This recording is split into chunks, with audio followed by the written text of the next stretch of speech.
ini kita sedang berada di Car Free Day dan salah satu outlet yaitu UKM Fakinah Gampong Peuniti. Ya, ini kan karya-karya masyarakat Peuniti ya. Iya. Sejak kapan ini Ibu mulai kayak begini?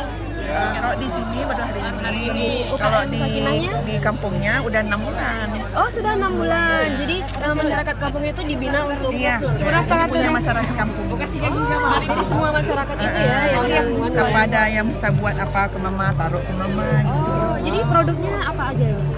Ini tadi sampai ada bubur, karya-karya keras tangan, ada kerajinan tangan juga ada ya? Ada di kerajinan ini. Pemasarannya ini kemana aja selain berdiri di sini? Maksudnya outlet ini?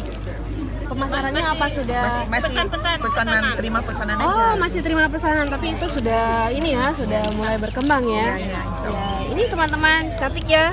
Ini karya ibu-ibu di Kampung Peuniti. Ini tuh udah copot. Dan kampung-kampung lain bisa juga ya nih bikin. Iya, yuk kampung-kampung lain kita bina masyarakatnya biar bisa. Sebenarnya semua masyarakat itu bisa ya buat kayak gini. Cuman karena tidak ada fasilitasnya, jadi mungkin semangatnya kurang. Cuman ini Kampung Peuniti pembinaannya. Ya, membuat kita inspirasinya ya. Inspirasi kampung-kampung lain yang ada di Aceh.